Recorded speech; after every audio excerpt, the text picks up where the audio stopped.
Well, good morning, everyone. It's so great to see everyone here on this Friday morning. People continue to trickle in. Thanks so much for joining us here for our 2024 Candidate Forum. We are honored to host you here in the Chamber Boardroom. We will be having some attendees on Zoom today, as well as sharing the recording with our members after this event. Heather Kashden is disappointed that she can't be here today. She is in St. Louis for a family wedding, but she sends her regards. And thanks you all for being here. Just a little bit about the Chamber. We represent over 1,400 local businesses. Within that, 60,000 employees within our region. Just for clarification, it is the Chamber's policy that we do not endorse candidates. We simply get behind initiatives such as the school referendum and things that will assist our business community as a whole. We have invited all of the candidates within these races today. Whether they elected to show up or not was with that, I will turn it over to our Government Issues Chair, Joe Hembry with Hembry & Associates, and our moderator for today.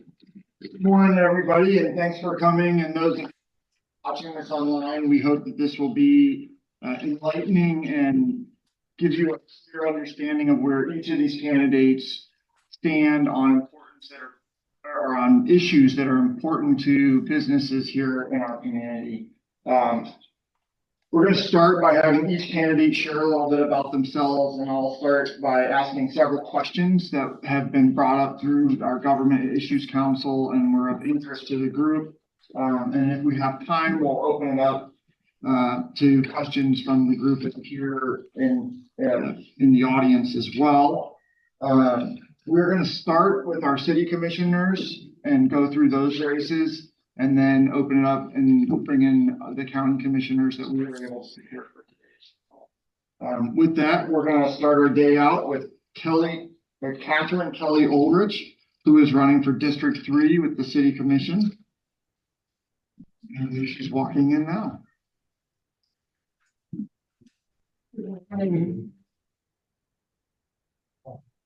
Good morning. How are you? I'm well. Please join me.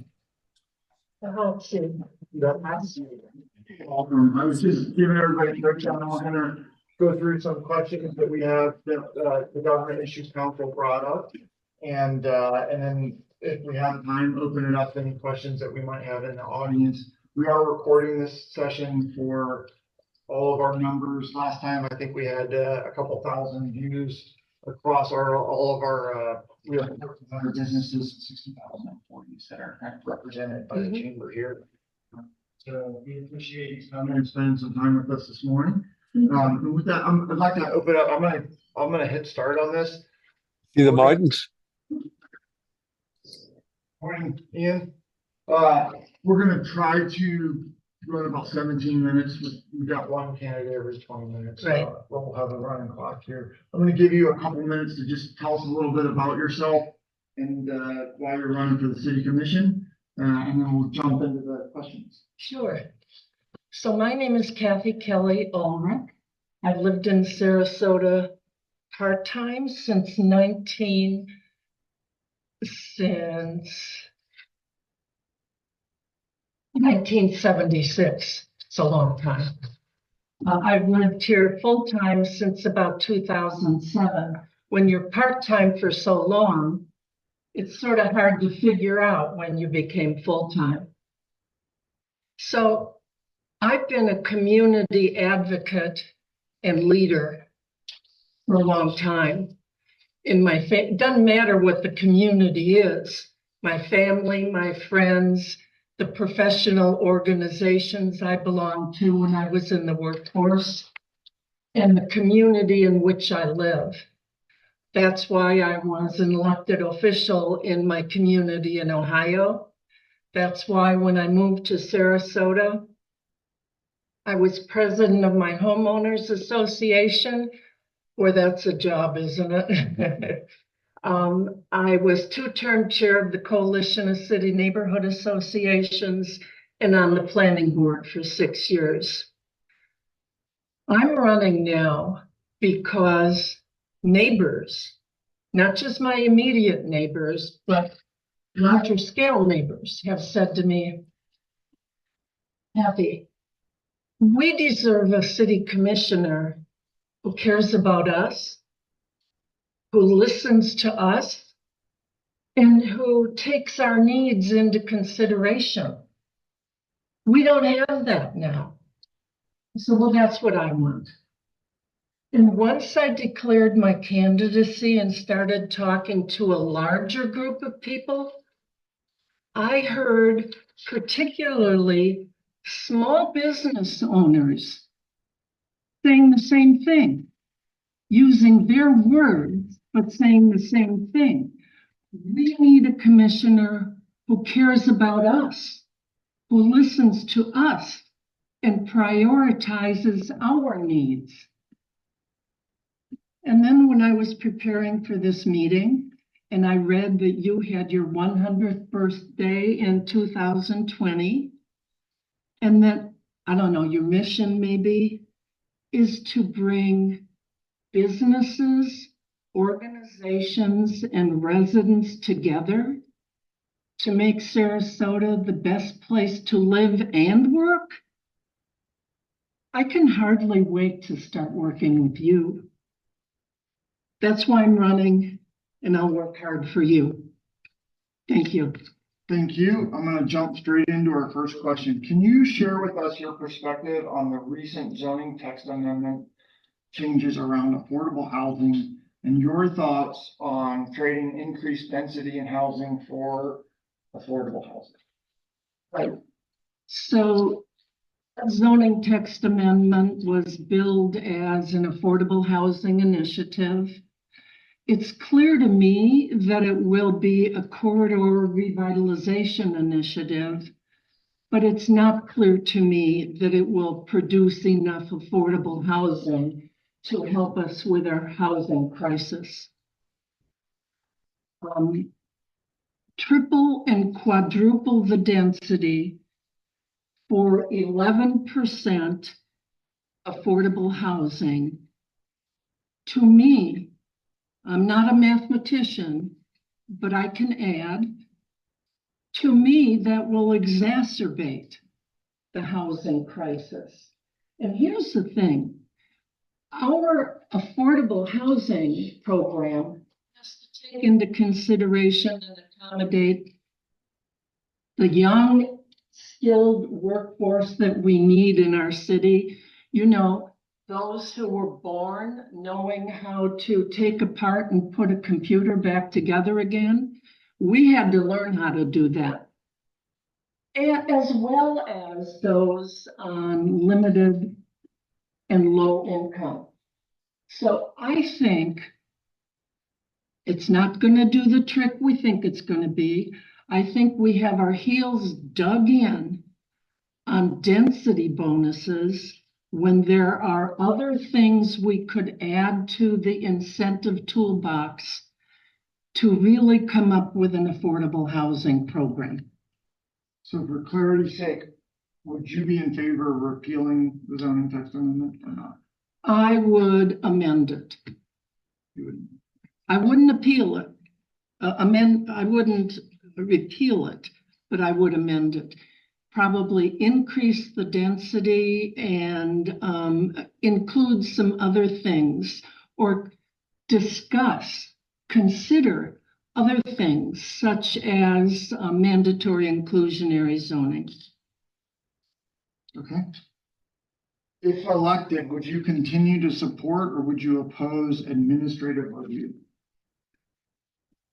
I'm not so keen on administrative review. I know people say it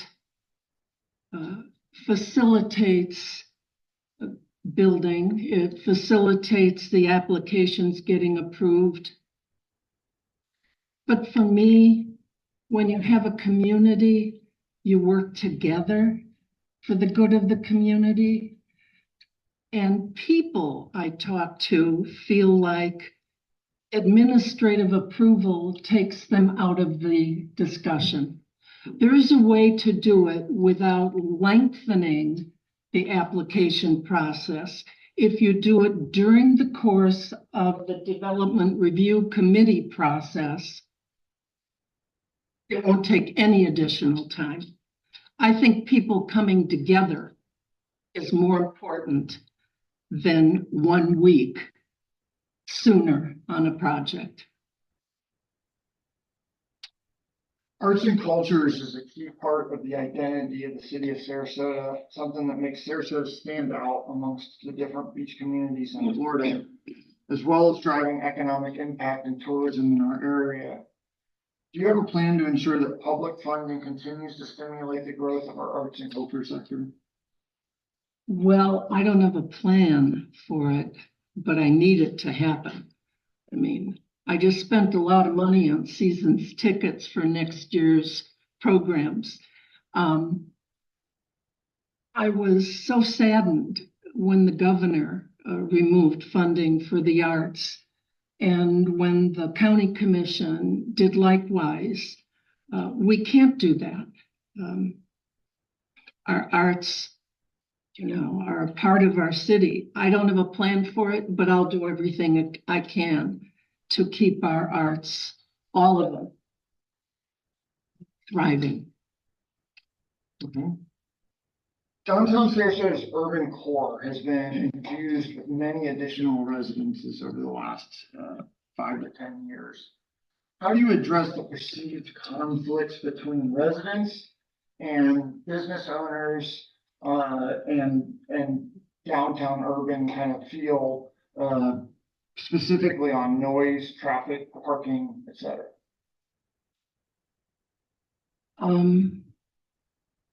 Would you repeat the beginning of that question? Basically, we've had a lot of additional housing residences move into the downtown core. We've added, 5,000 units inside of, Mountain, Fruitville, 301.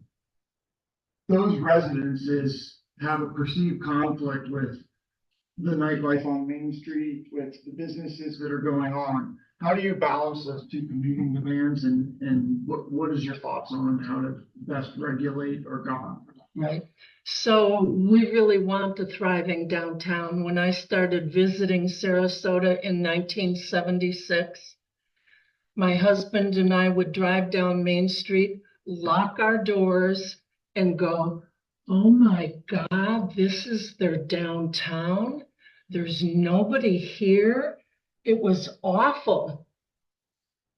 So what we've done to the downtown is fabulous, including having more residents downtown. It keeps it thriving during the nighttime too. And so one of the ways to make everybody a little bit more happy, get a little better balance in that, is with an enforceable noise ordinance. And I think we're working on that now. You spoke about involving the public in the process of development. Can you name a few specific projects in the city that you believe are better today because of public input? I can. I'll name one specifically. I was on the planning board when the Selby project came forward. I don't know if you were in the room, but I was in the room and Jennifer was in the room too. There were a lot of people there. Some expressing their dissatisfaction with the plan, others very happy about it. I think the product we have with the garden on the roof and the solar, net positive for the Selby, is a much better product. I hate to say that we went through what we went through, but it is a beautiful structure that everybody can be proud of. But you didn't support the revised plan. Sorry, Mr. Moderator. We'll get to okay. Let's go to, what do you believe is the top issue facing the city of Sarasota today? What I believe is what I've been hearing from the people as I've been walking around District 3.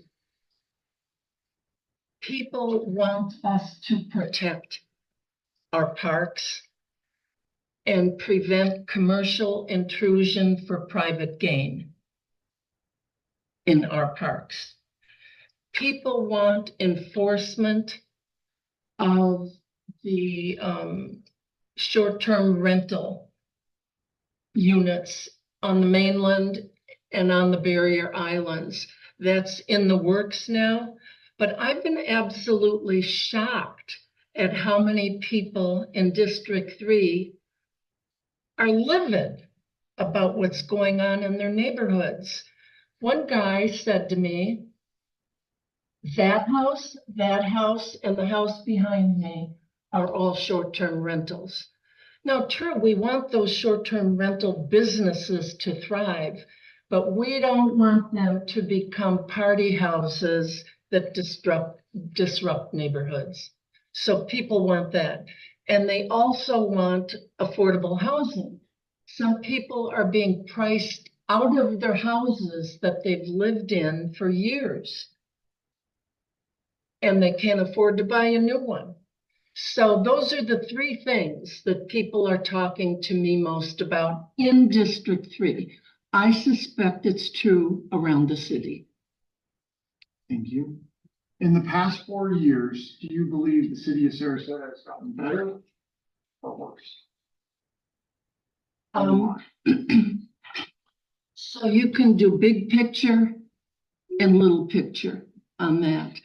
Big picture, I think we have more people, we have more vibrancy, things are thriving. Small picture, if you look at the attempts to take over our parks, the increase, the proliferation of short-term rentals to the detriment of long-term rentals in regular single-family dwellings, that's worse. And so big picture better, little picture, there are details that we really need to get a hold of. Okay. That's my list of questions. I think we have time for one question from the field. If anybody has a question for our candidate. So what would you do about the short-term rental issue? Well, the ordinance has passed to take enforcement of short-term rentals citywide. And they're in the process now of registering them. So beginning January 1, they're going to enforce the regulations that are not being enforced now on the mainland. I don't know all the regulations, but one of them is a 7-day, 7-night limit, posting safety features, keeping the pool separate and having a cover on it, things like that. With the registry, if a short-term rental does become a party house, there will be somebody to contact.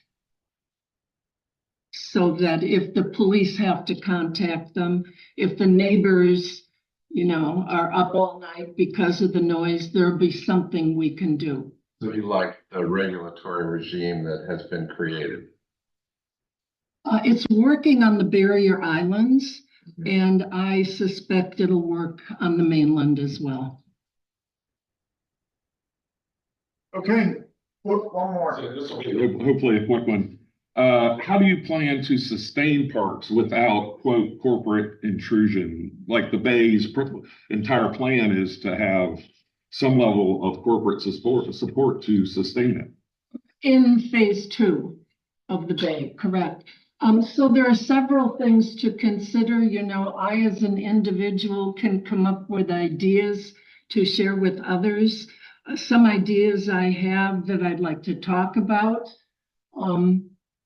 are the park's zoning designation. If you look at all our parks, some of them are zoned single-family residential, multifamily 4. I don't know. It seems to me that all parks should be zoned parks and open space. We have that zoning classification, but they're not zoned that. I don't know why. And And so what I want to do, to me, that seems like the best thing to do. And look at the criteria in that zoning classification, limiting the commercial projects that can exist there, that kind of thing.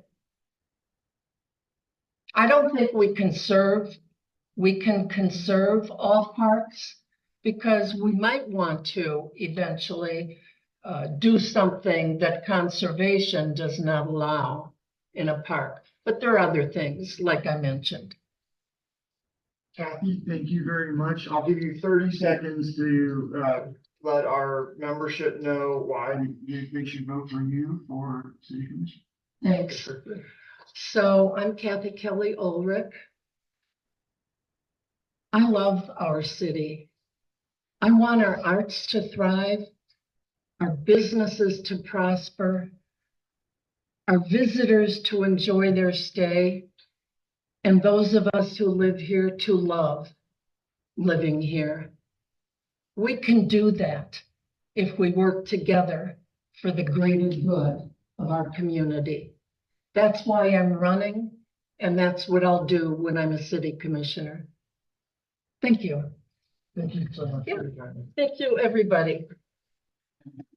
Jennifer, I'd love to talk to you someday about my vote. I would appreciate that. Thanks. Uh-huh. We're now gonna welcome in Uh-huh. Commissioner, Sitting Commissioner for District 3, Erik Arroyo.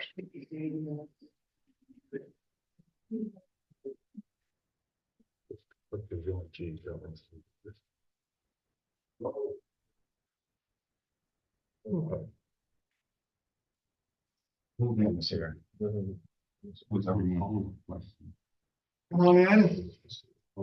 I'm well. Welcome. I've got this seat for you here. Faces the speaker so you can be heard well. A little bit of background, you know, the chamber represents 1,400 businesses and 50,000 different employees. Yes. We've got about 17 minutes to go through our spiel. We're gonna start off by giving you the opportunity to just give us about a minute and a half, 2 minutes about yourself, and then we'll dive into some questions. And at the end, we'll give you the opportunity to tell our membership why they should vote for you. Quick reminder, we don't endorse candidates at the chamber. We endorse ideas and issues. But we do want to highlight where each of the commissioners stand for our membership to ensure that they understand how your voting and voting records will reflect the issues that they find most important. Excellent. Floor is yours. Nice to see so many familiar faces. My name is Erik Arroyo. I'm a father. I'm a husband. I met my wife at Riverview High School here locally. I'm an immigrant. I came from the Dominican Republic. I am a lawyer. I practice business law and estate planning mostly at my own law firm. I am a member of the community. These are all the labels that I can think of that describe. Went to high school here locally. I told people last time I ran, if you try to find something negative on me, you will. I mean, because I'm from here, right? Like my first girlfriend was here, the first breakup, got into fights, and you get in trouble in school and all this stuff. So, and you kind of want that. And we ran and we did more in these last 4 years, I think, than the city has in the past 30. We've been sort of asleep at the wheel when it comes to our zoning code and other areas of the city and other aspects of it. And we just got a planning department at the city 7 years ago. That should put things into perspective, because everybody's like, oh, there's so many zoning code changes and so many updates. Like, yeah, we've been asleep at the wheel, and it's been 30 years. We had the 2020 plan, the 2020 plan, the downtown 2020 plan was adopted by Andres Duwani he proposed it in the early 2000s, was supposed to be updated periodically. We're still on that plan. It has never been updated. It's gotten to the point where it's in the past now. But thankfully, because of Mayor Alpert and some other advocates, we've been able to, we're moving forward with an update. I'm running because I don't think our Sarasota belongs to us. I think Sarasota belongs to the future. It's the next generation. Look at all the candidates that you'll be interviewing today and ask yourselves, how many of them are representing the future? How many of them have young families? How many of them have worked here, have raised a family here, have started a business here, have gone to school here? How many of them have other family members here? That's important because that means that you're a stakeholder much more so than someone else who is just out here trying to maybe protect their best interests. And that's fine. There's a valid reason to get involved, why a lot of people get involved, but I think we just have to protect Sarasota for the future. So. Thanks for joining us, and we're going to jump right into the questions. We're going to go through a series of questions that our Government Issues Council has come up with. And if we have time, we're going to open it up to those present to ask us some additional questions. And again, we'll give you some time to say something at the end. Can you share with us your perspective on the recent zoning text amendment changes? And you just touched on this a little bit for affordable housing and your thoughts on the increasing density in exchange for affordable housing. Yes, the state of Florida prevents us from requiring affordable housing. There are some limited circumstances where that can happen. What we can do is provide incentives. And we've provided incentives in the past and we found out that they don't work. I mean, in the Rosemary district, we provided an incentive. We tried 25 units. An acre is what you had, 25% is what you had to provide for affordable housing. It did not work. 20%. People just weren't taking advantage of this. So what we were able to do based on the incentives that were given by the state was provide a bonus. So we're saying if you can build 50 units an acre here, we'll make it so you can build in some areas 200. And then out of those additional 150 units, you have to give us 15% affordable. So we've been able to provide this incentive, which, by the way, is being used more than a much more intense alternative, which is what the state proposed in terms of what's called the Live Local Act. And there's nothing we can do about that. What we can do is provide this alternative, which is, I think, less intense, more adaptive to our community. And I think it's going to yield the best results. We actually have a couple projects in the works now that are going to yield some great results. So to answer your question, I love it. Awesome. If elected, would you continue to support administrative reviews? In certain situations, yes. I mean, look, everybody supports having public input, and there's so much that deals with, we need as much public input as possible. I've always said that.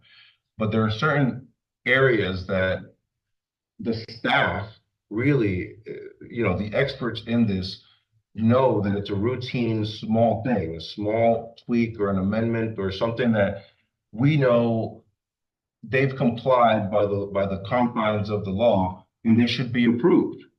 Because sometimes we have a public hearing. This is what happens in other jurisdictions. We have a public hearing and we have to make a decision based on an ascertainable, some standards, right? Standards for review that we have in the zoning code. And we deny it. Let's say it's an upzone or something, but the Florida Constitution and the courts have said that if you only have one implementing zone district for the future land use classification, so this is commercial, right? But maybe the future land use for this would be like downtown core intensive or something. Everybody has a future land use classification they can jump to, at least one. The courts have said that if you only have one, that you have a constitutional right to that. So what happens is that we have this public hearing and we think that we have some sort of say in this, and 5 people come out against it, and then some commissioners throughout the state, this is not just a Sarasota thing, they vote no. Well, guess what? Then we get sued, the jurisdictions get sued, and we lose because we should have known that they have a constitutional right to this. And I think that's my rub with with this, right? I think we shouldn't waste the public's time. We should have public engagement, of course, but we should not pretend like, like they're like 5 people coming out and speaking against something is going to have an impact when it doesn't. And then in those situations, I absolutely agree. I think we should have administrative review. It expedites the process, especially when it comes to affordable housing, which is what we need, especially when it comes to just efficiency in government. I mean, there's just so many layers, and sometimes it gets appealed. So sometimes even the decision that is made administratively can be appealed, and it goes to the planning board and it gets appealed, and there's no disincentive for anyone really. It doesn't cost them anything. There's no disincentive to not appeal. So what you'll find is that residents will continue to just appeal it all the way until forever, which is why I've talked about California about possibly saying if somebody's appealing something from the planning board or something that has been administratively reviewed, this should be appealed directly to the courts so that we don't have to deal with that entire process. And it's just because the reality is our city is very well run and they care about people and they provide the best service that we really reshaped the organization to be really focused on our residents and those that we serve. And they don't charge. A lot of the time, you do a public records request, it's free most of the time. They spend so much time there. And so what does that do? It doesn't create an incentive to not do public records requests. So I have people making public records requests constantly, my text messages, my emails, my calendars, everything. And so if we want to create a more efficient organization, I think we need to have administrative review and have ways of keeping the elected officials out of the situation that should already be predetermined. Arts and culture is a key part to the identity of both the city of Sarasota and the county. Yeah. Something that makes us stand out amongst the other beach communities along Florida. And it's also driving economic impact for both tourism and our area citizens at large. As an elected official, what is your commitment to the local arts and culture? Do you have a plan to ensure public funding continues to stimulate this important area of our economy? Absolutely. Look, I serve on the board of the Economic Development Corporation, and it is what differentiates us. People are like, I was going to move to Naples, to Jupiter, Florida, to Sarasota is a arts and culture hub. So absolutely, it's a distinguishing factor.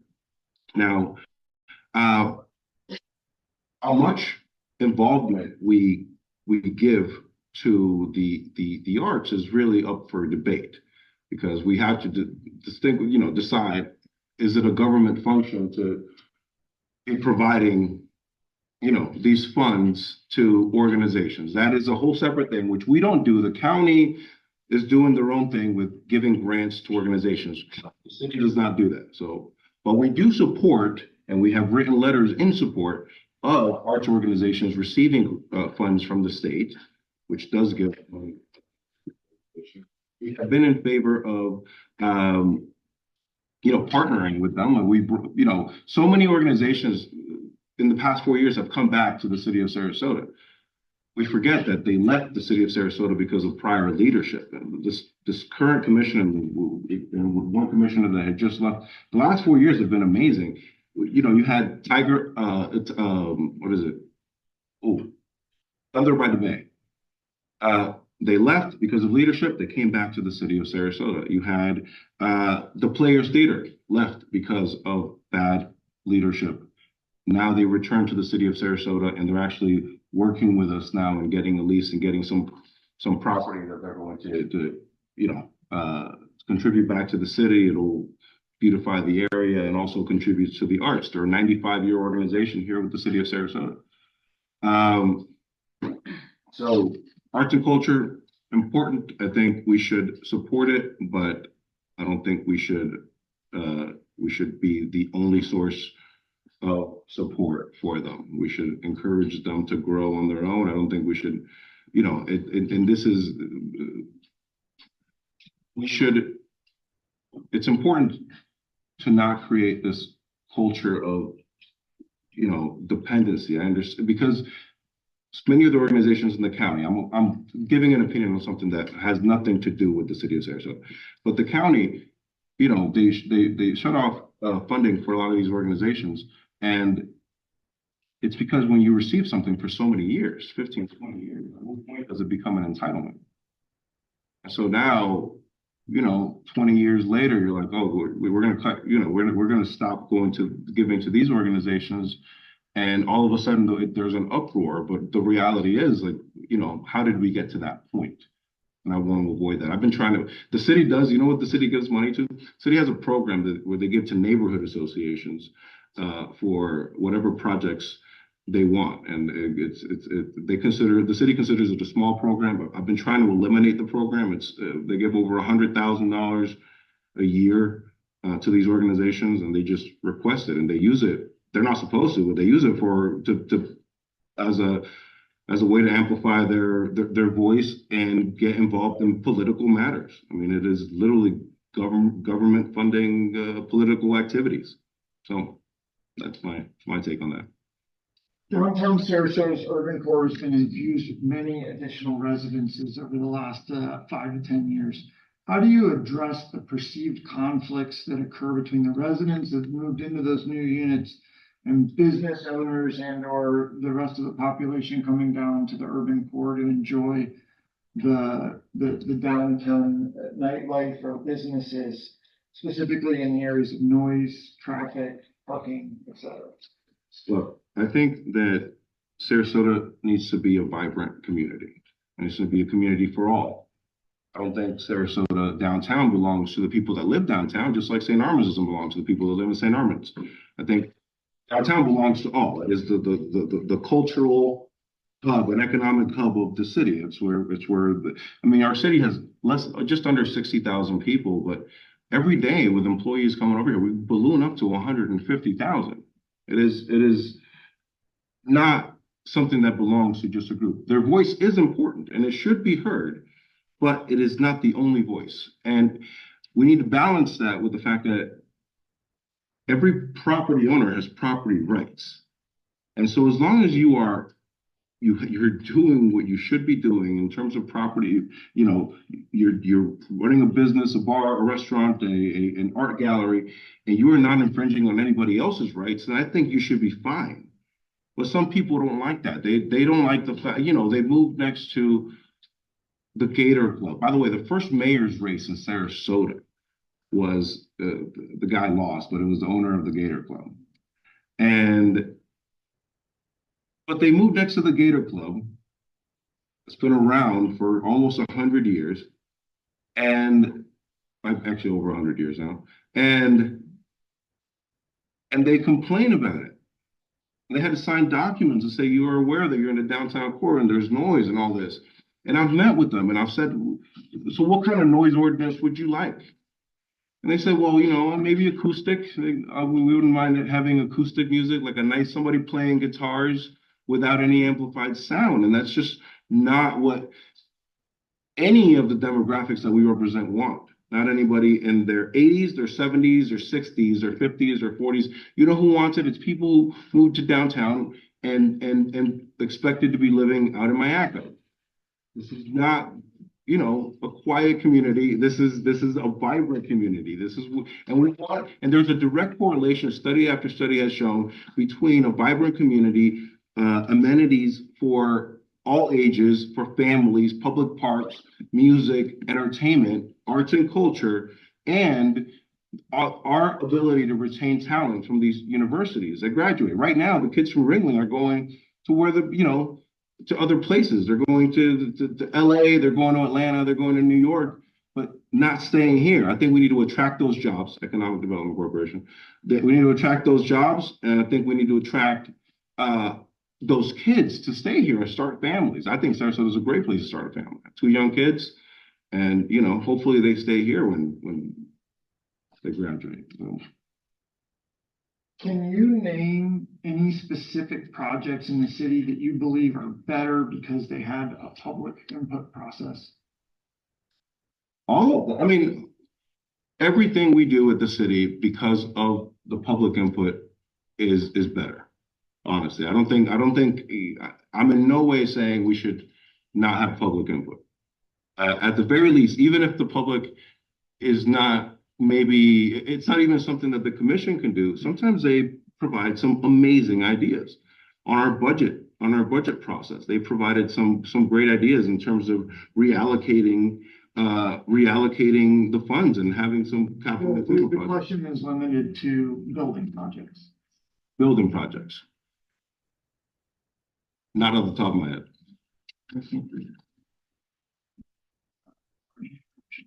I can think of a couple that become worse. What do you believe is the top issue facing the city today? The top issue facing the city today is affordable housing.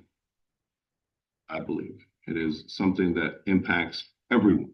It impacts homelessness because there's no market rate housing, because people are waiting for their homes to be built. So they're renting, and they're renting from someone who would otherwise be working here. And the person who's working here is moving from, driving from Tampa to work down here. And before market rate housing after market rate housing gets addressed, and then attainable housing, and then affordable housing, then we get into what they call permanent sustainable housing and rapid rehousing units for the homeless. And there's a shortage there too, trust me. So affordable housing addresses that. Affordable housing addresses traffic, because the people are driving, the workers are driving into the city of Sarasota from elsewhere. Sarasota Memorial Hospital has 14 different counties driving into the city every single day. That's insane. I mean, they're one of our largest employers, so I understand, but I've proposed to them that they take over a lot and build high density, build 1,000 units and have people. It'll make us safer. It'll reduce traffic. It'll make people happier. Actually, there's a book called The Happiness Factor and the Happiness Hypothesis, and they talk about the things that make you happier in life as a person. It's not money. You get a raise, you actually don't become happier. It is believing in a higher power, having a family, of course, exercise. But one of the things that was surprising was proximity to work. There are people that get a raise and they say, you know what, let's buy a bigger house and go out further out east, and their drive increases by about 20 minutes or so. They become less happy. That's what the studies have shown. Great book. Highly recommended. That's your answer. In the last, actually, so that we've actually hit our time limit. I was That's 20 seconds. I'm going to give you the last 20 seconds to go ahead and tell us and the folks that'll be watching this video why they should. I believe I represent the young families in Sarasota. It's Sarasota's future. It's who we should be. I think in the past we've taken a very narrow look at decisions, but I think we need to zoom out and look at the bigger picture. Sylvie Gardens was projected for years until this commission came in 2020 and approved it at the end of 2020. And the Bay was something that was held up. You have all these organizations are now coming back to the city of Sarasota. Thunder by the Bay, the Players tried to save the orchestra, but that's neither here nor there. We came in too late for that. Marine wants to have a research organization now in the facility that they were going to vacate before. You have the Bath and Racket Club. Rejected for years. All these projects that are good, and if we zoom out, we understand that we need a world-class garden, that people travel here just to visit the displays here, and they're amazing. We have world-class talent and a world-class board of directors there, and the Bay will filter billions of gallons of water a year. Same with Bobby Jones. Bobby Jones did the work it was supposed to. It did flood right now when it rained. But guess what? It didn't go into the neighborhoods. And if you look at the city of Sarasota, we did not flood. There's a very, very small sliver that was actually maintained by the county that flooded. If you look, I drove by Honore and I went into those, their houses are still up to, halfway through their door in water. But the city of Sarasota maintains its water quality, its infrastructure. We're doing a great job. In the last 4 years, we finished 5 major roundabout projects that were taking forever before. To put it in perspective, in the past, we had Lift Station 87, which was supposed to be done in 3 years, and it took like closer to 10 years, and it was supposed to cost $12 million, and it ended up costing $76 million. That doesn't happen anymore. We put measures in place. We have great leadership. We have a new chief of police. We have a new city manager, and there's never been a better time to be in Sarasota, and it's exciting. And now this election is more important than ever before because this city has to have a real discussion about which direction we're going in. Are we going to attempt to be a sleepy town, Sarasota, or are we going to adapt and be a Sarasota for the future? Are we going to be an exclusive community, or are we going to be an inclusive community? We're going to be a community that cares about making sure that people of all income types can live here, and we attract the best talent and the best people? Or are we just going to say, you know what? Let's keep 50 units an acre in our downtown Bayfront, which averages out to about, Bayfront is 18 stories. It's like 2.5 units per floor, just so everybody knows. And then they wonder why we only get luxury units. And we have to decide if that's the community that we want to live in. It's not the one I want to live in, and that's why I'm running. And thank you all for your time. Thank you, Commissioner.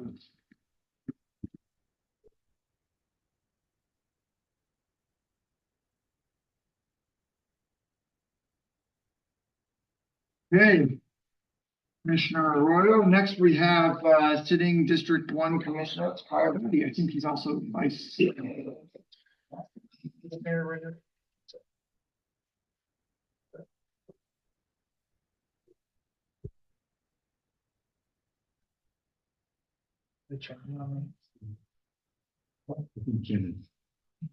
Vice Mayor and Office Mayor, former mayor.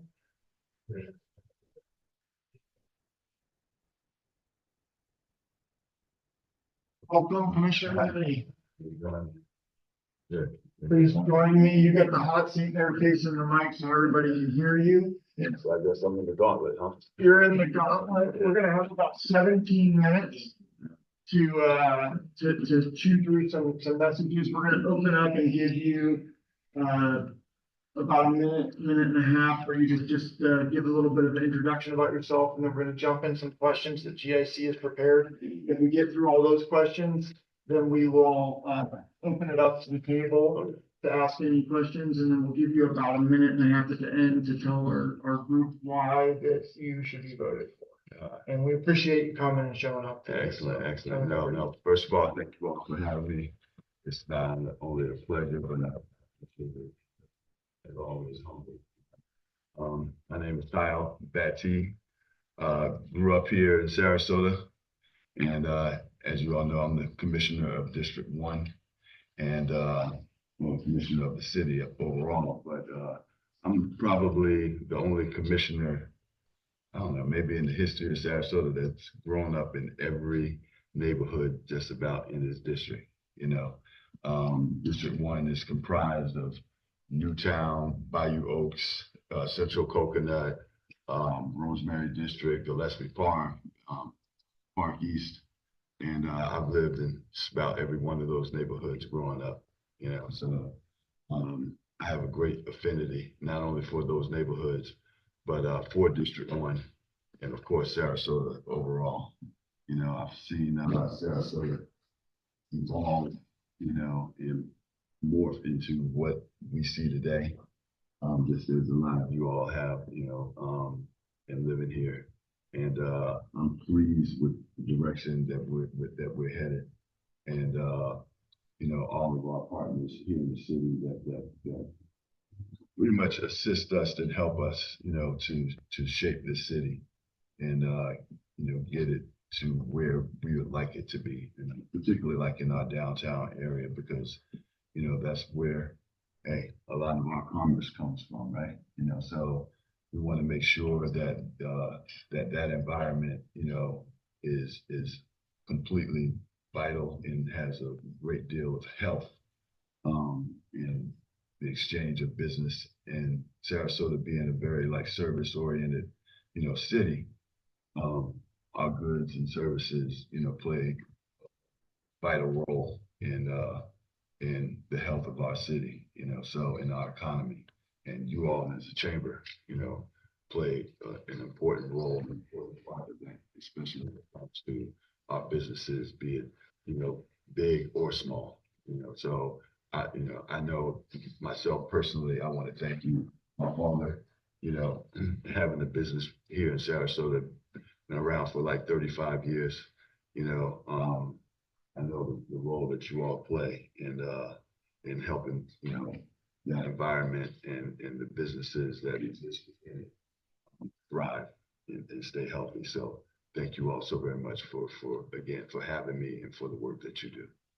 We appreciate you coming today. We're going to jump right into the questions so that we can capture as much of your opinion and make sure that we can highlight that. We have folks obviously here and online today, but also we're recording this so that they're able to launch it. And last time we had quite a few businesses check that out.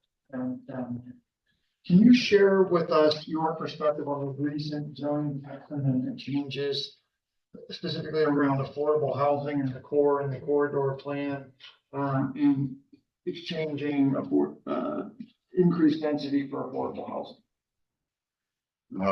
My perspective on that is it's important. This is like the first time, I think in the commission, that we've actually tried to do our part to make a dent or tackle, affordable housing. As I stated, a number of times that, we've had opportunities, particularly coming out of the recession in 08 and 2010, to do something about affordable housing. And only affordable housing that we really got was the housing authority. And thankfully we had, individuals like Mark Bangraw and Scott Eller and their groups that gave us some affordable housing, along with what's being done with the housing authority. But, it's tough for, private developers to come in and give you affordable housing when they're trying to be made whole and trying to make a profit. And I don't have an issue with anyone, making a profit or making money. That's, neither here nor there with me. But we do have to do what we can to provide for those that service these communities that they live here as well. So having that zoning change amendment was important, to the health and well-being of the city.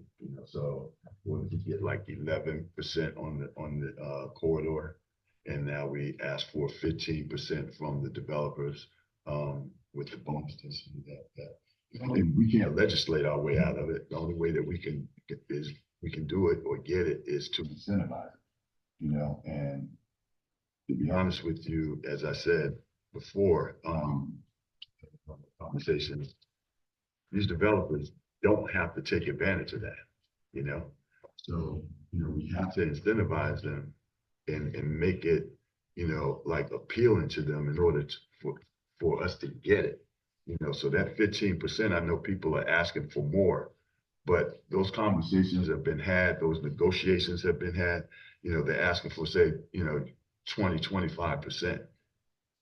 Listen, I'm sure that's where they started, from 0 to 25, and they probably came to some sort of agreement at 15. And, and that's the threshold by which, that they can make their money or make themselves whole. And I'll take that over the 0 that we've been getting for, since, the beginning of time or whatever. So, so that I'm proud of what it is we've done to try and make a dent in the affordable housing market. Keeping on developments, if elected, would you continue to support the administrative review? Yeah, I mean, when Obama, came up with his plan in 2016, that was the whole purpose, was to help streamline the process, of development and pretty much help stimulate the economy and the things that we need. Um, I think it's important that that the community, plays a part, has their input, particularly like if something's going on in their community or neighborhood. Yet at the same time, zoning is what it is. Continue to say. And developers have the opportunity to build by right. We can't do anything like that as legislators. If we try to, we can get sued. And the city has found itself in that situation before. But if they come and ask for anything outside of that zoning, then that steps out of, the realm of administrative review. And, then I don't have an issue with administrative. We did that with our comp plan for the incentives that we've given developers so that we can get affordable housing, and again, I'm proud of that fact and what it is we've done with administrative review to try and get some affordable housing. And arts and culture is a key part of the identity of the city of Sarasota, something that makes it stand out amongst the other beach communities up and down the coast. It also is a driving economic impact on it for tourism and our local businesses. As an elected official, what is your commitment to the local arts culture? And do you have any kind of plans to ensure that the public funding that's there to support that stays and to stimulate the growth of our arts and culture community? Most definitely. I mean, arts and culture is important to me because Sarasota is important to me, and that's it plays a vital role in our identity and who we are, what makes Sarasota Sarasota. It's part of our identity and part of the charm that makes us who we are. It's what sets us apart from all the other, municipalities. I don't care whether it's the West Coast or just the state of Florida itself. I mean, look at what's being done over at Selby Gardens, and what we're doing at the Bay, the number of arts institutions that we have in this city. West Coast Black Theater is the premier Black theater in the country. And they just had the Black Theater Festival in Winston, North Carolina, and West Coast Black Theater headlines that festival, and they're located right here in this city. So I'm proud of our arts institutions and the arts and culture that we have in this city, and I'll continue to support it in terms of the funding that goes into it from developers and so on. I think we were like 0.25% or something like that. We should be a lot higher than where we are. There are other places that don't even really have like a public art, program in their city, and I think their percentage is more than ours. So that's something that I think we need to look into so that the arts and culture community can continue to thrive and play its role in who we are. Thank you. So downtown Sarasota's urban core has experienced an explosion in residential dwelling units over the last 10 years. How do you address the perceived conflicts between the residents filling those new units and business owners who are looking for traffic and populations to visit their establishments, specifically as it addresses noise and traffic, parking, etc.? Yeah, yesterday, we took a vote on, downtown master plan, you know, and, you know, that's very, it's like a conundrum, to be honest with you, because we have what's coming up, what will be coming down the pike at some point, which is streetscape downtown.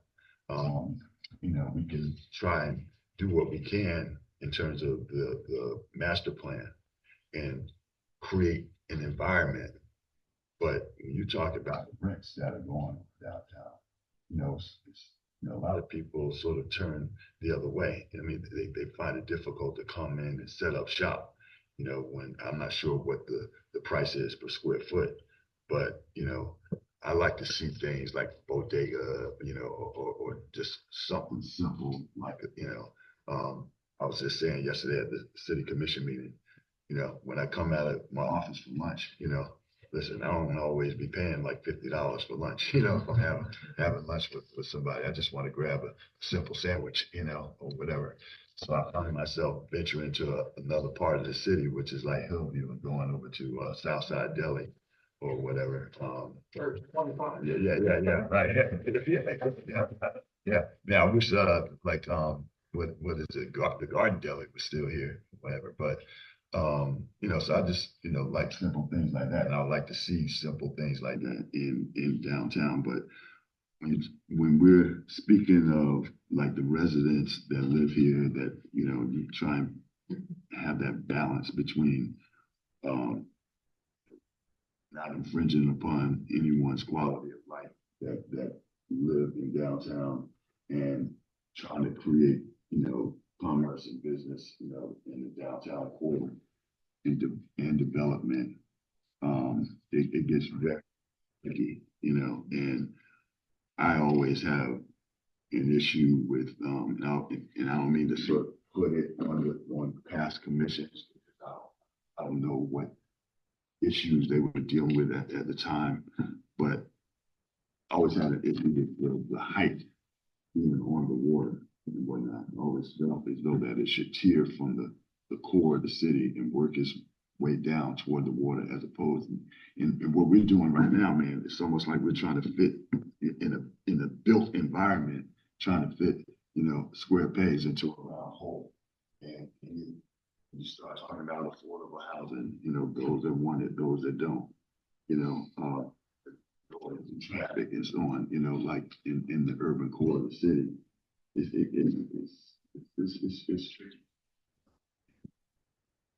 I just hope that myself, and I know that the other commissioners, the task with being the stewards of trying to, you know, take care of that for all the residents and the visitors of the city. But again, it's very tricky. It's a delicate balance with that. So, but that's what the task. All of us, you know, I'm not in it by myself. You're in this too, you know. So,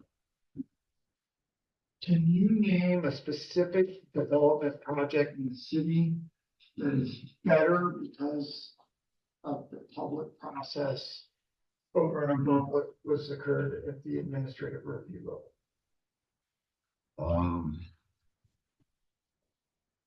like loss on Lemon, what happened there?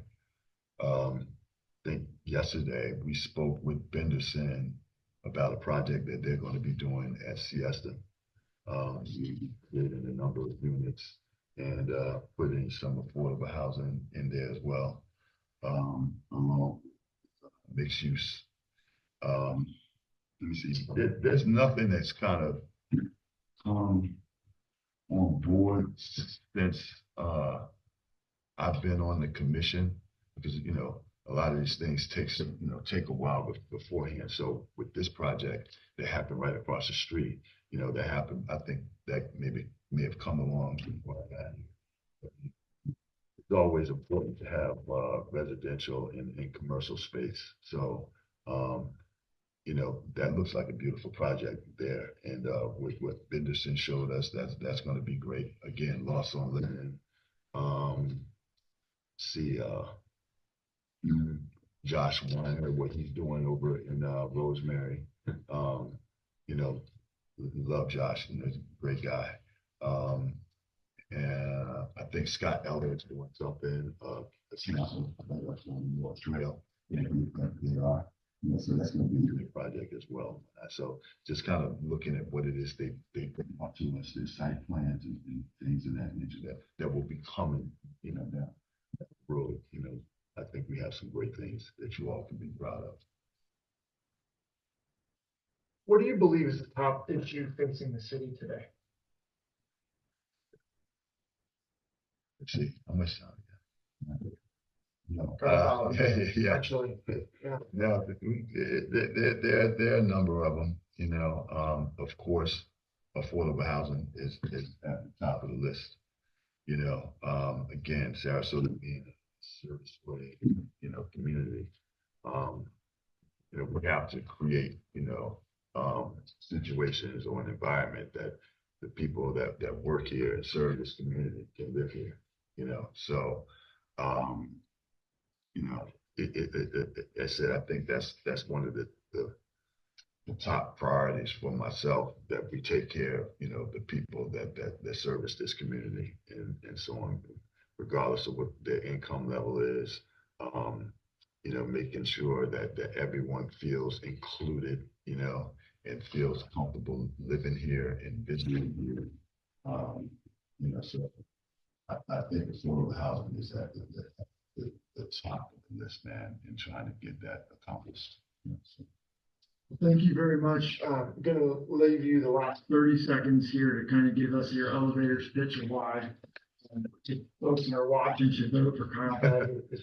Oh, man. I would never join a club that would have me as a member, right? But no.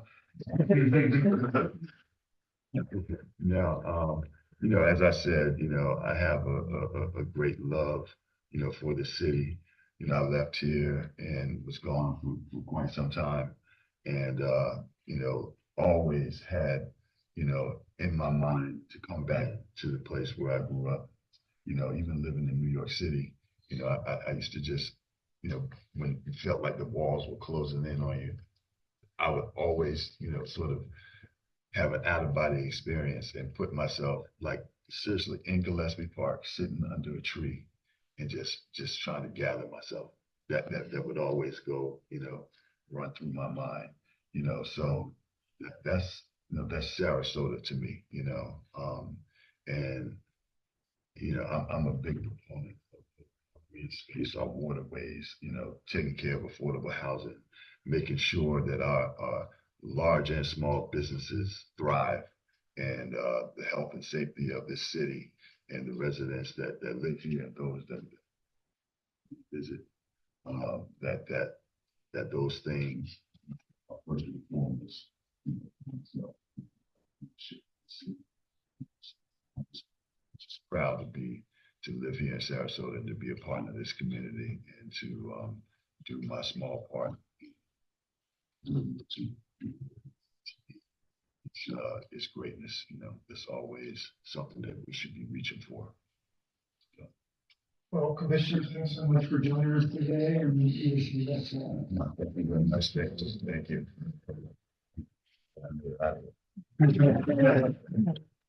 No, thank you all so very much. I really appreciate it.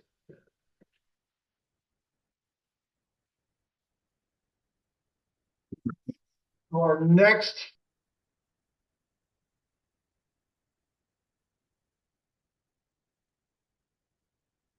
I hope you all have a lot of fun here, guys. Thank you for sticking with us and whatnot. And You're doing a good job. Very good job.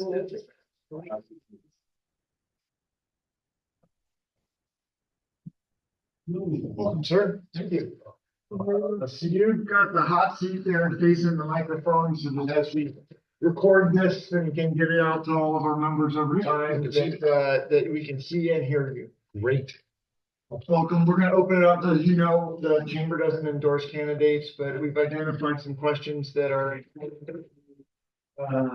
our members, the Government Issues Council. We're going to try to shoot through as many of those questions as possible and then open it up to the floor here. But first, we'd like you to give us 90 seconds about you so that they can get a little bit of background. Sure. And we'll give you 30 seconds to kind of close with your elevator speech. Okay, great. So my background is I came to Sarasota in 2011. My wife grew up in Bradenton, so I've been in the area for decades, back and forth.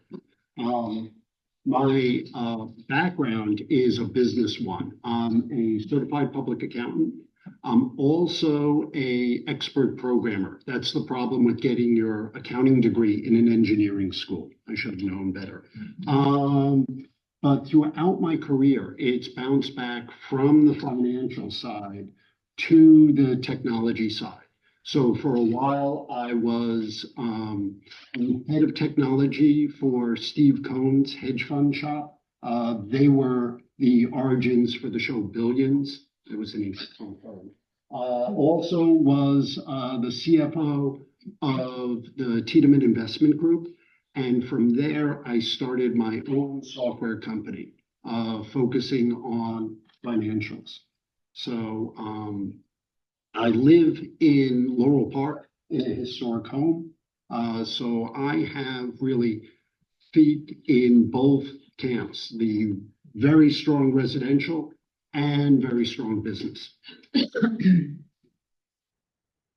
Outstanding. All right, well, we're going to jump straight in then.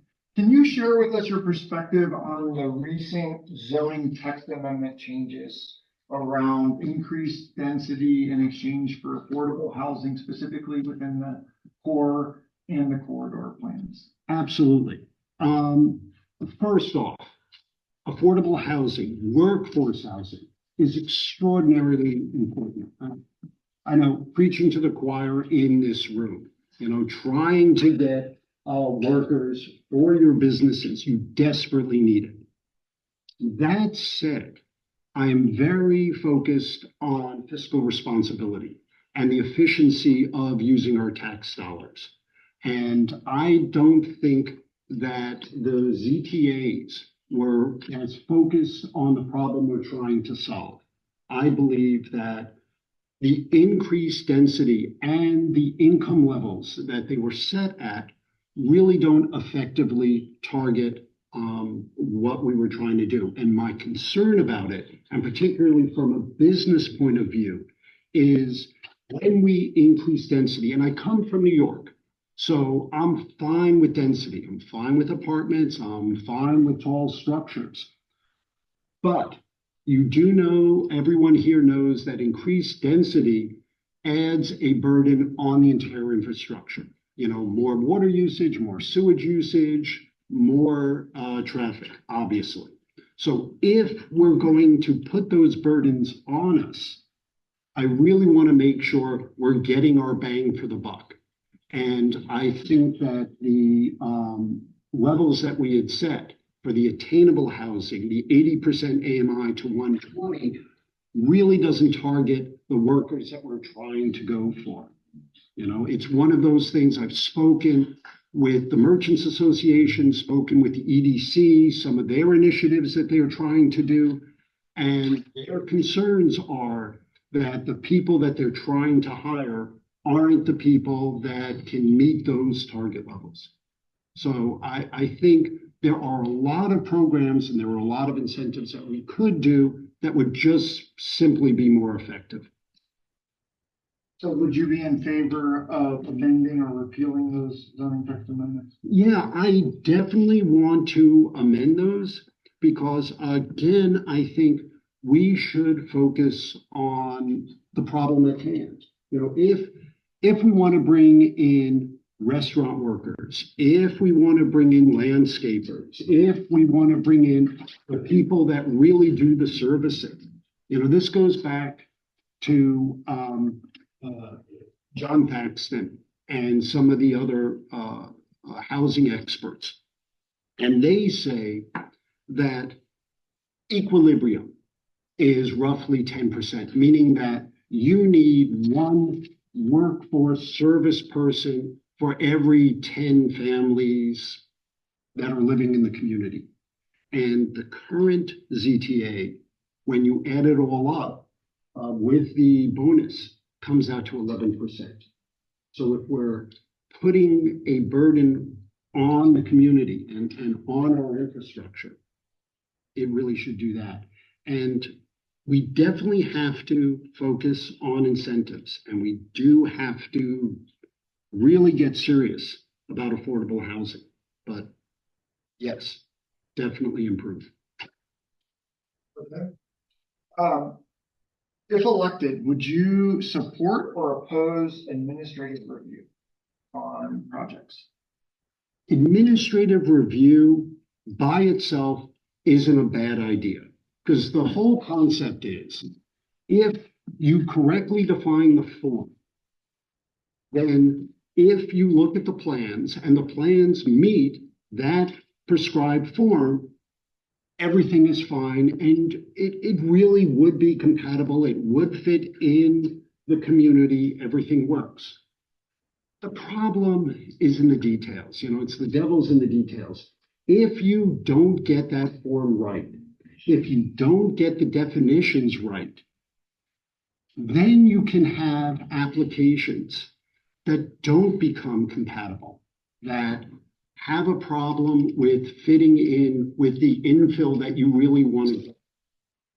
So administrative review and form-based code, the burden comes so hard on long-term planning and the people that design the code to get it exactly correct. And anyone that's working in software, you know specifications. You can get close. You will never get as precise as you want to be.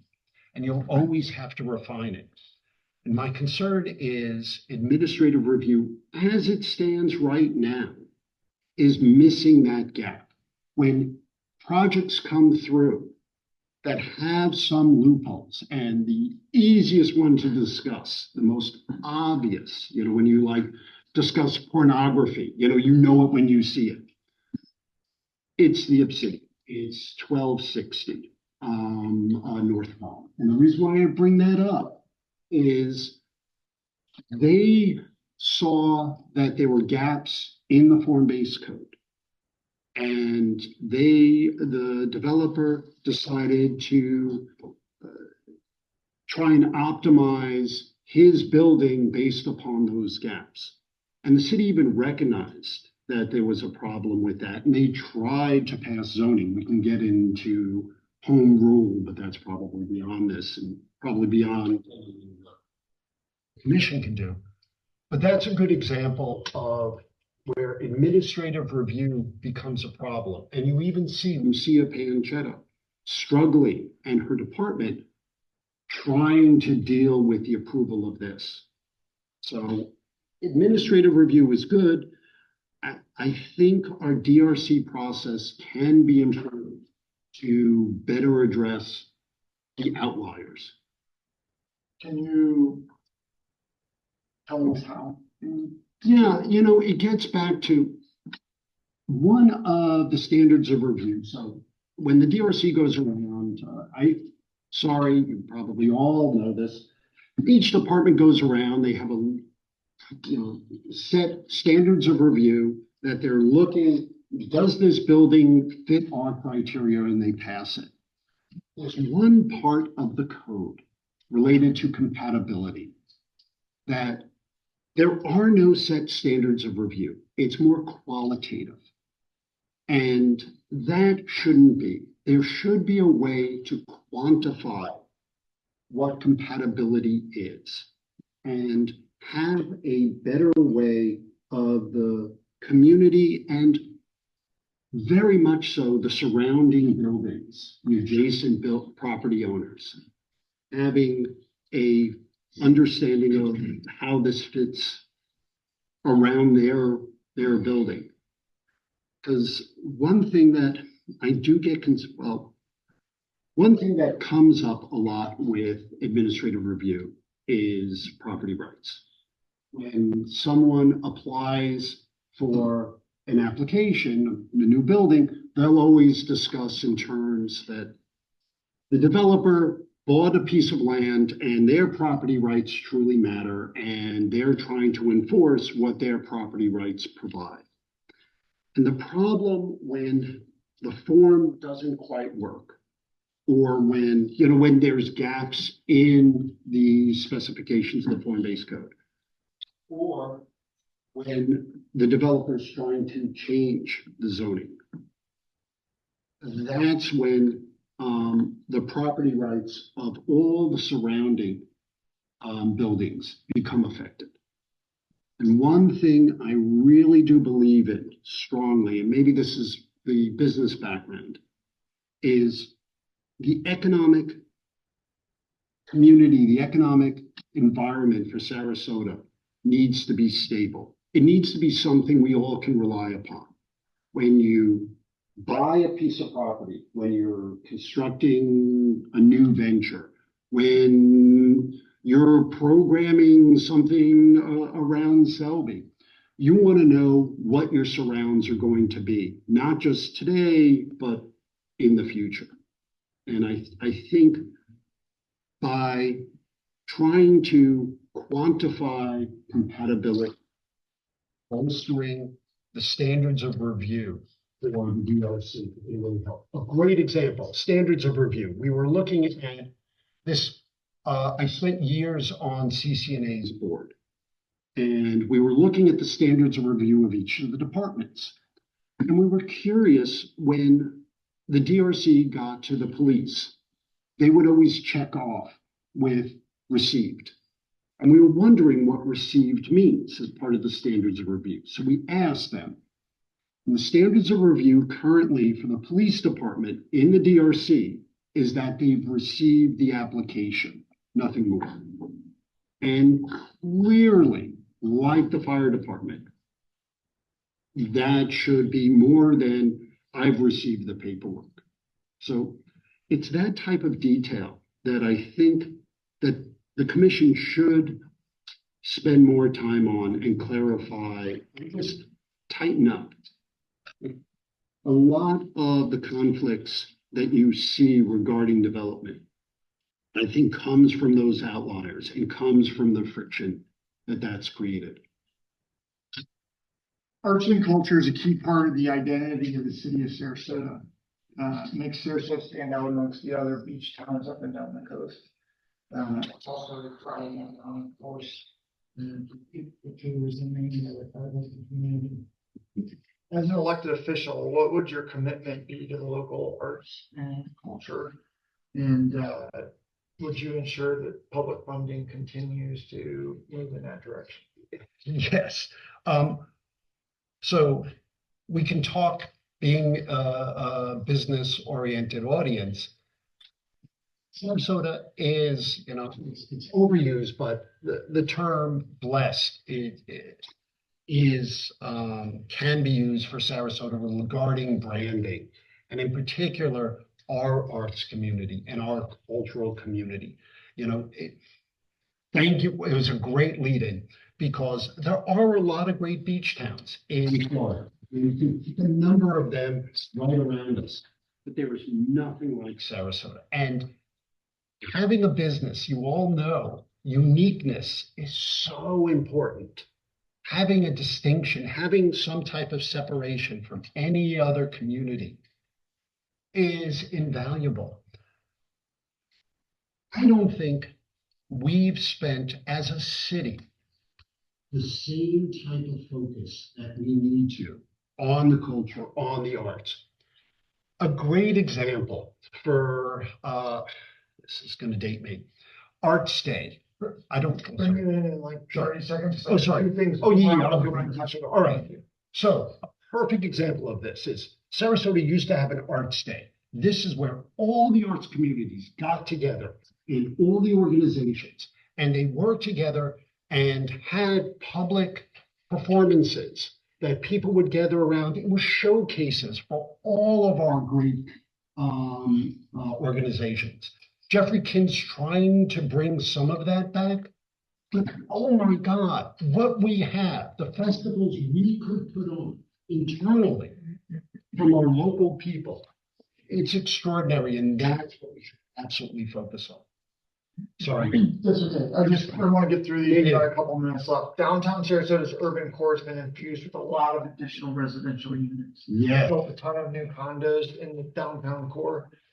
How would you address the perceived conflicts between the residents that fill those new units and the businesses and urban kind of nightlife and energy? Right. Specifically as it relates to noise, traffic. Oh, okay. That's an easy 30-second one. I lived in New York, so you can have an active, vibrant nightlife right next to residential. It absolutely works. You know, when you get to the noise ordinance, New York has a plainly audible noise ordinance. We can get into that. It absolutely works. It puts everybody on the same playing field, and it should. This conflict even is showing up currently in the DID. If you notice, you know, everybody that follows the DID is funded by the businesses. It is not funded by the residents. I mean, everybody along Main Street benefits from the work that the DID does. There can be compatibility. Where I get concerned, at least right now, is I don't think the city has the right mix of businesses. And the reason why I say that is as we increase density, and we are going to evolve and grow, and density will continue to increase. A livable, walkable city. And right now, if you live downtown, you cannot walk to the hardware store. You have to drive. Most of the people that live on Palm probably will not walk to the Walgreens over here. So we don't have a walkable drugstore.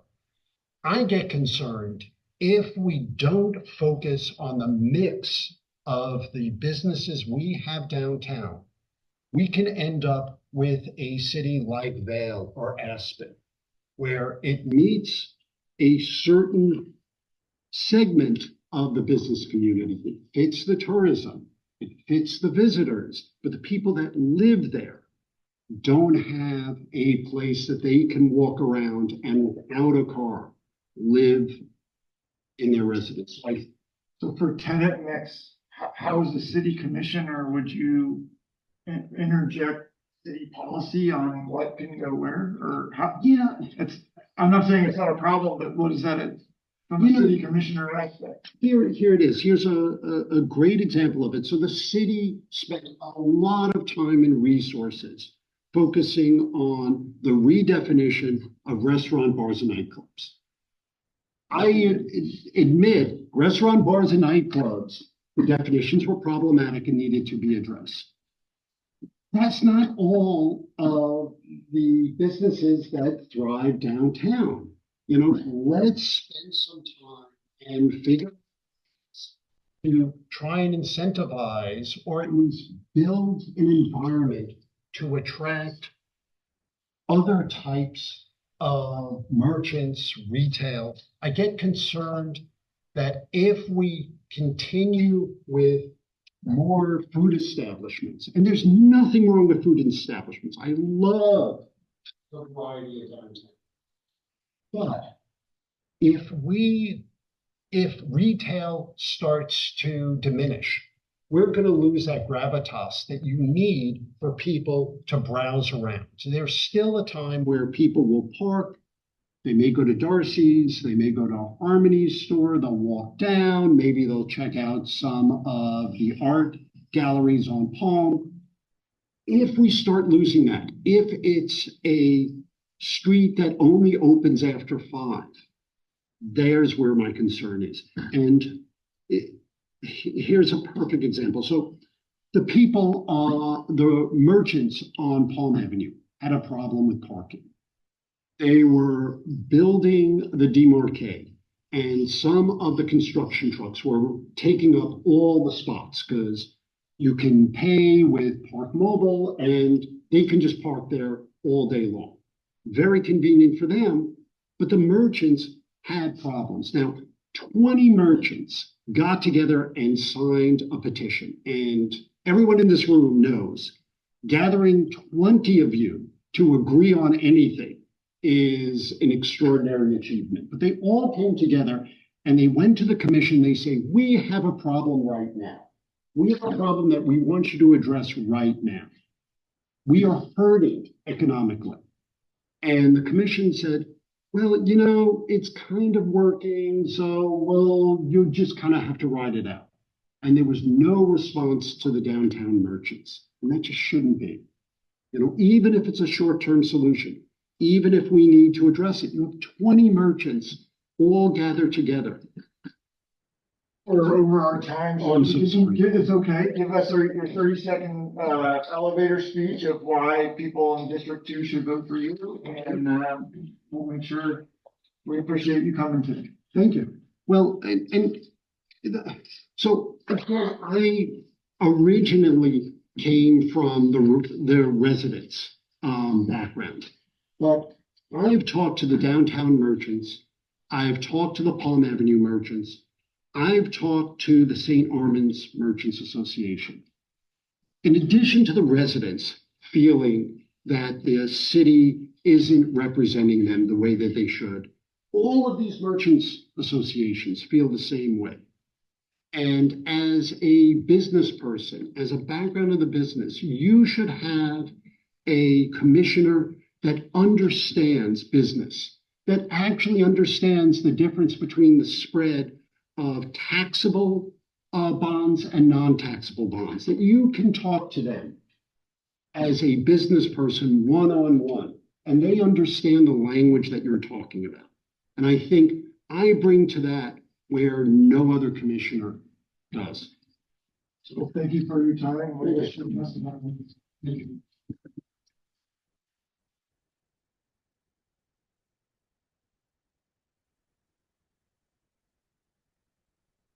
Next up, we're gonna have Mayor Alpert.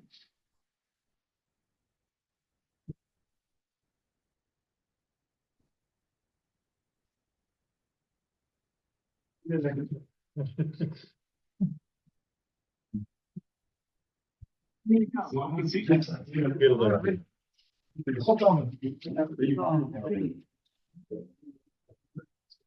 That's the hot seat there.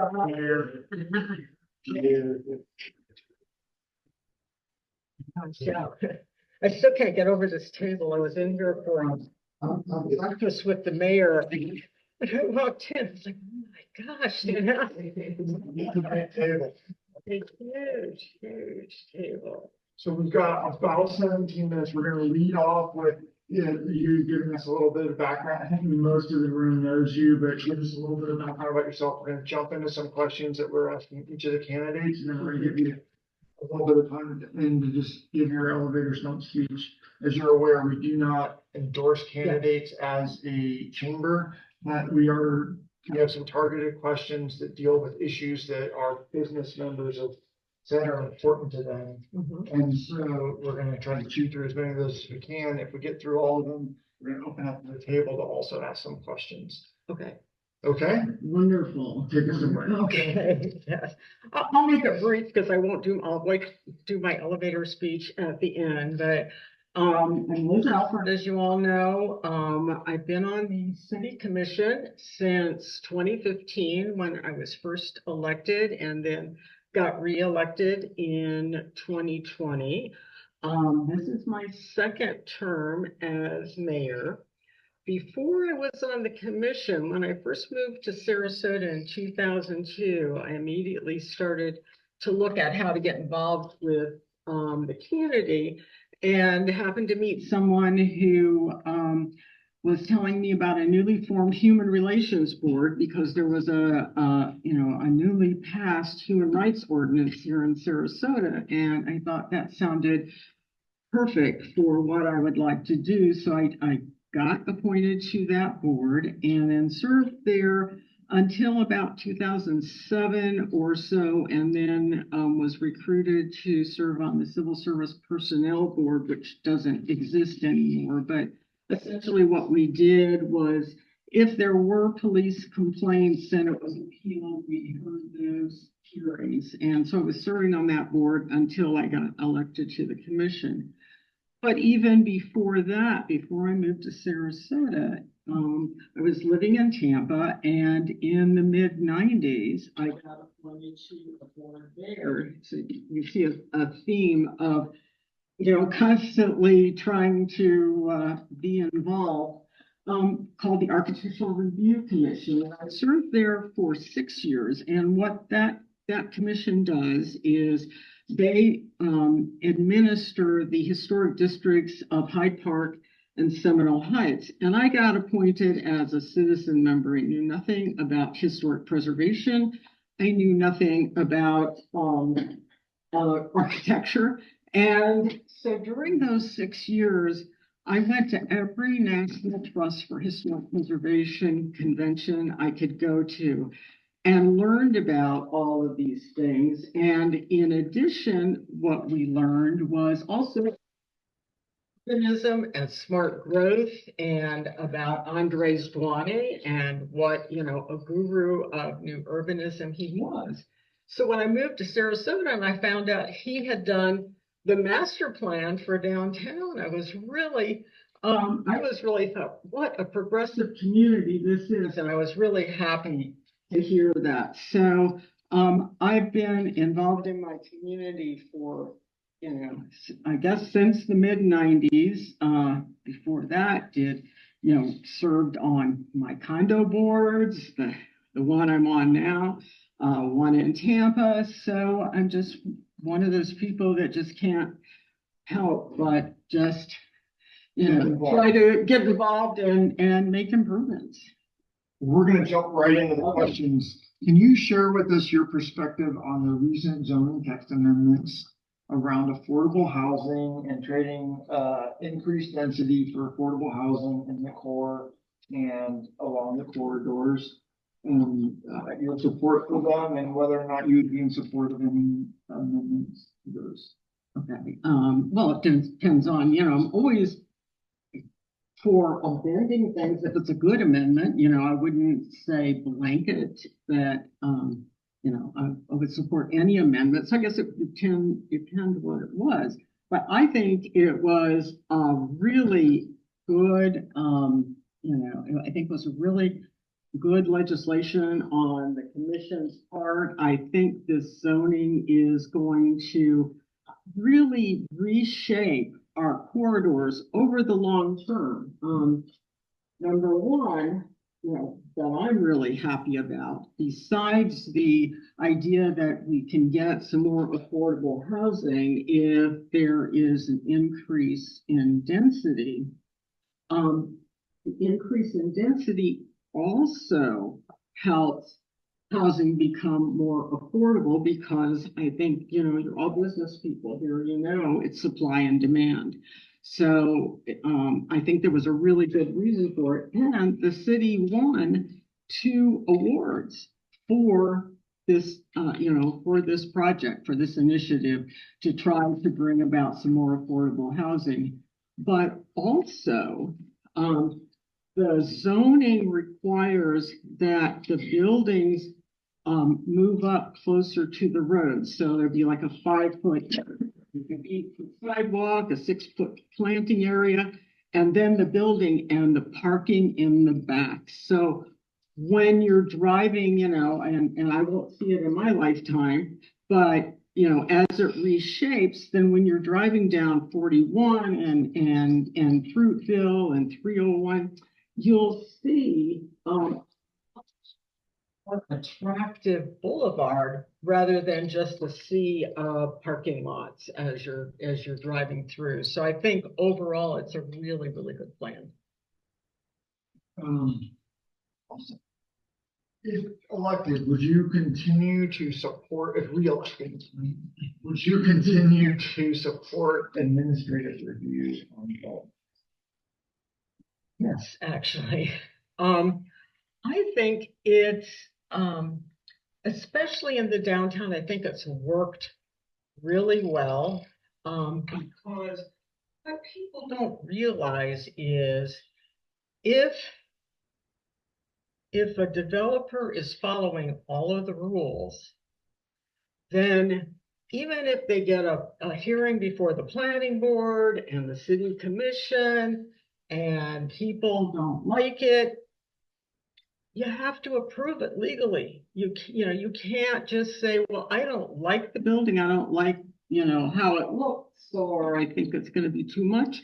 If it's following the zoning code, you don't have a choice. So why add all that extra layer of bureaucracy? Basically, that would be pointless. If they want to change, then they have to go through all of that. So I think that makes perfect sense.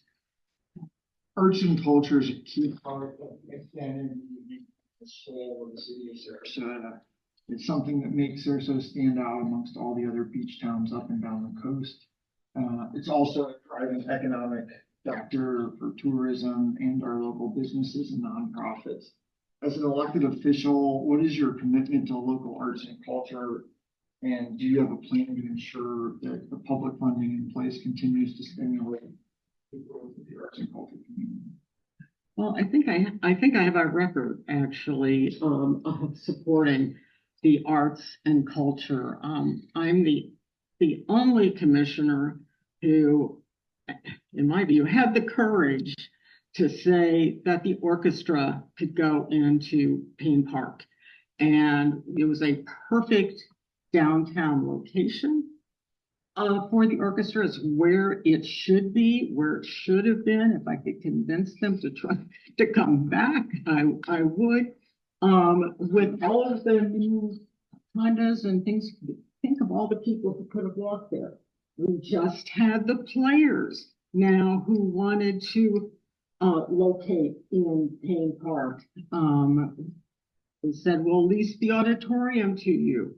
The auditorium didn't quite fit their specifications, so they wanted to build a 1 acre building right next to it, just taking up the same footprint that we were going to lease to them, which would have only been 0.2% of the entire park. So it's a place where we park utility trucks. It would not have, affected the park at all. And again, I supported that, and some of the commission did not.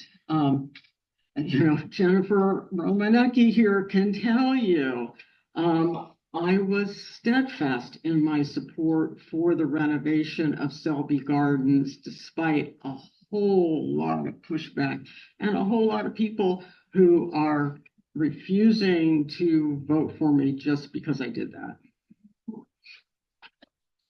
I know that Jennifer appreciates that. With some others who agree. Downtown Sarasota urban core has been infused with many additional residential units over the last cycle. How would you address the perceived conflicts between the residents and the business owners on noise and traffic and parking issues, especially after hours?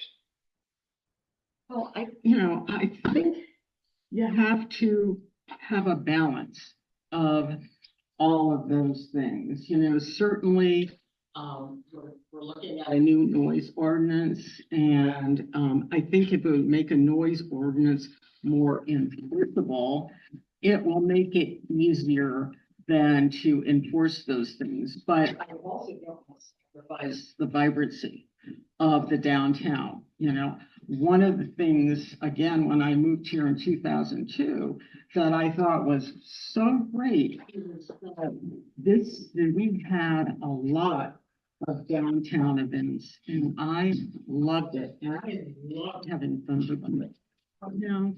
I really thought these were important things, and I don't want to see all of these kinds of events go somewhere else. So I think you've got to, balance it. Certainly you have to be respectful of the people living downtown, but try to, also realize that the downtown belongs to the entire city, so that, people who don't live downtown can also feel welcome. What do you believe is the top issue facing the city of Sarasota today? Well, I know what I hear from people as the top issue, it's overdevelopment is what they feel like is the problem, overdevelopment and traffic. So I think trying to address those concerns about, about the development. I mean, in fact, since 2015, when I first got elected, the city's population has only grown 2,000.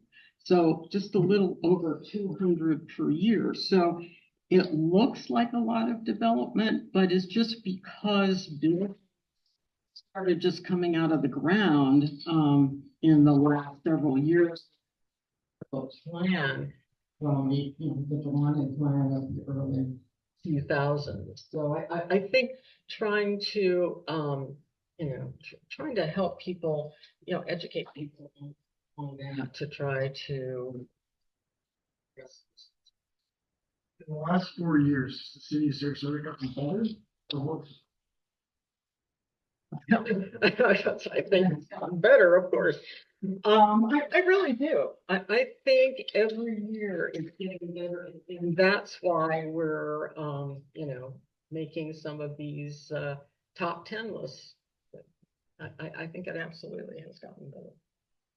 With that, I'm going to open it up to our audience slash participants here. Are there any questions from the floor? So, Mayor, how do you think the city commission should address what happens to the Van Wezel if the new performing arts center keeps moving forward? Well, I think, what the Purple Ribbon Committee will show us is what, what we can do with the Van Wezel going forward. I really don't think that it is, I don't think it's adequate for the next 50 to 75 years in terms of being able to keep up with the times and, get the kind of productions that we should have. It really can't be retrofitted to accommodate modern productions. And I think if we're going to stay the cultural leader of our region, I think it's important that we have a new performing arts center and we find a really good adaptive reuse. We've got an awful lot of theater companies and an awful lot of cultural institutions here. There must be a way that they can utilize that. So inevitably it'll get around to, well, if we want to keep that thing going and open, it's going to require some investment of money. Yeah, it probably will. So where's that going to come from? Well, we will figure out a way to make it happen.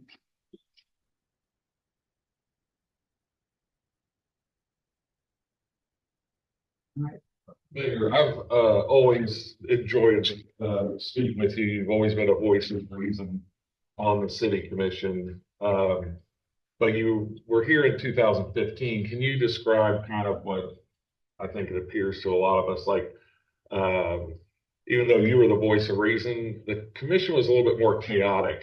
Maybe that's not the right word when you first joined, but it seems to be there's more consensus in the synergy in the direction of the city today. Can you just describe how the difference between those differing commissions? Yeah, it's been interesting, over the years, the different makeup of the commission and how that really has changed what we've been able to do. Because every 2 years, the commission has changed in the, almost 9.5 years that I've been there.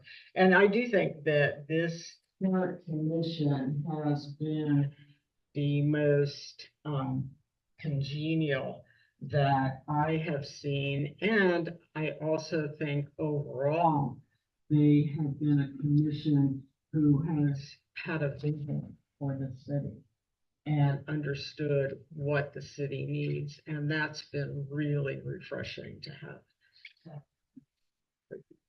So, Mayor, the previous city manager had this vision of making Sarasota a walkable city, including the narrowing of Fruitville Road.